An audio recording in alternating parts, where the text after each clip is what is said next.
With toy photography news slowly gaining traction, I figure it's time to discuss my official action figure photo score rating system.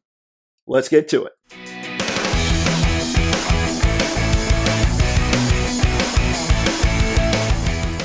The action figure photo score was made as a way for me to focus my collection even more.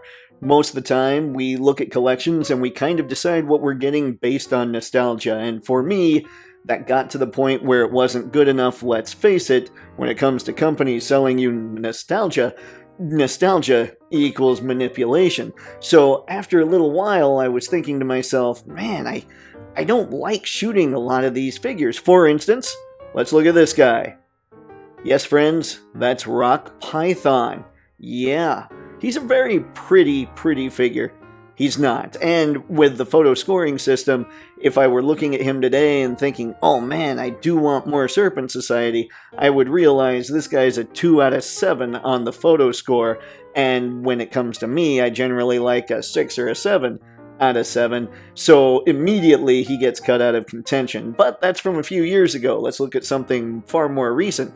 We have the Extremis Armor Iron Man, who doesn't even move at the waist, so he wouldn't get any kind of natural movement or anything like that. And frankly, for me, the only thing worse than a waist cut is no movement at the waist at all. So we're just looking at these things and saying, the photo score on this, would this be something I can really make work in front of the camera? And sometimes it's a no. In fact, many times with a lot of companies, it's a no, which is why it helps me focus my collection. I can look at things and say, hey, look at that SHF Mando. That thing's got all kinds of hands, he's got all kinds of accessories, he's got an extra head, he moves great. Mando's a 7 out of 7. Same with Action Force Eclipse here. She's a 7 out of 7.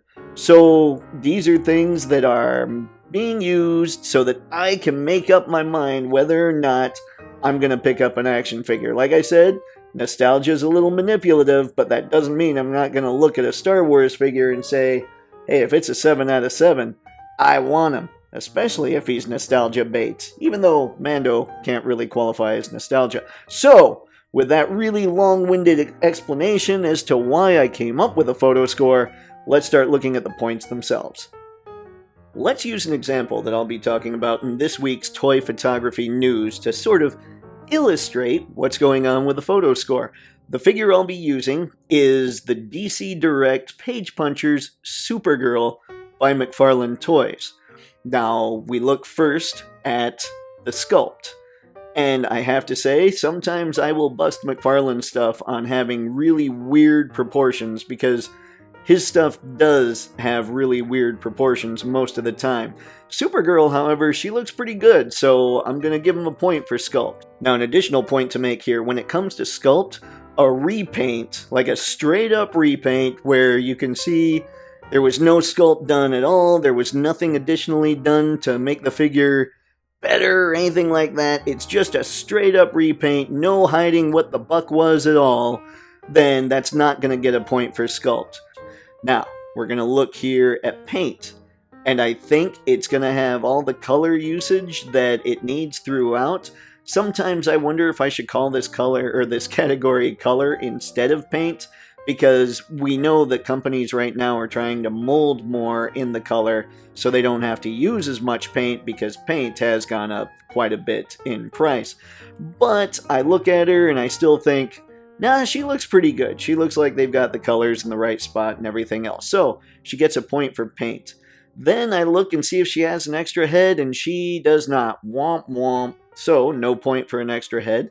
She does have a pair of extra hands, which is pretty cool for McFarlane. She also has a stand and a card. So, right now, yeah, she gets a point for accessories.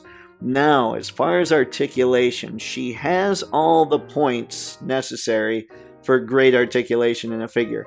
But I have to take what McFarlane Toys has done in the past and judge her based a little bit on that, because even though so many of them have those points of articulation, they don't move worth a crap, especially when we're talking about the diaper area and the diaphragm joint.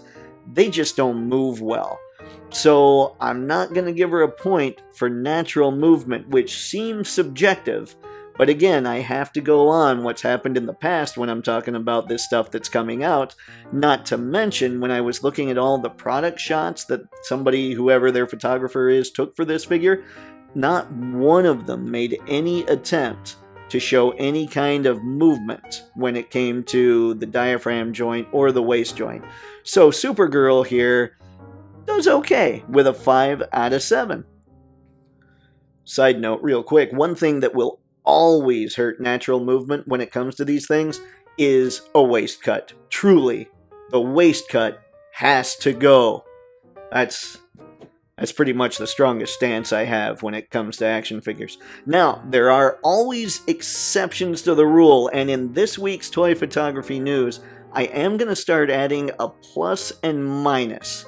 And I'll show you what I'm talking about here using first Snow Job from G.I. Joe Classified. Now, you'll see that Snow Job has 2 heads. So normally, looking at everything else with him, I would say that he gets a 6 out of 7. The thing is with Snow Job, those 2 heads, there's no expression change at all. The only change there is that one head's going to have the hood up, the other has the option to have the hood down.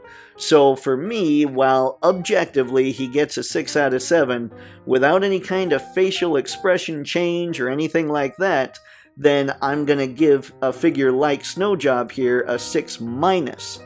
However, we take it next to Shadow Tracker, who gets normally, I would say, a 5 out of 7. Most of G.I. Joe Classified gets a 5 out of 7. But with Shadow Tracker, I'm looking at him, and he would get, like I said, that 5 out of 7, but he's got those masks. And while his expression doesn't change so much when it comes to his face, when you put each of those masks on, the look gets drastically different. So with something like Shadow Tracker, I would look at something like that and say, okay, Shadow Tracker actually gets a 5 plus. I looked at decimals. Somebody had suggested using a decimal system in this stuff, but suddenly I'm going, I don't want to put the work in to figure out what differentiates a 5.2 to a 5.7. So we're just going with the plus and the minus system, just so we can show that there is a little extra effort here, or there's a little less effort than what their normal score would show. And that, ladies and gentlemen, was my quick-ish explanation of how I use my toy photography photo score to help me focus my action figure collection, and hopefully it'll help you focus your collection for toy photography as well. Now, do me a favor and comment below and let me know, was this explanation crystal clear or was it clear as mud? Because I want to make sure everyone understands where I'm coming from when it comes to the photo score. Also, leave a comment if you see a way that the photo score can be improved, because the worst that can happen is it'll help me focus my collection even more, and by association possibly help you focus yours, and that way everything we pull off the shelves will look great in front of the lens, and we'll save money.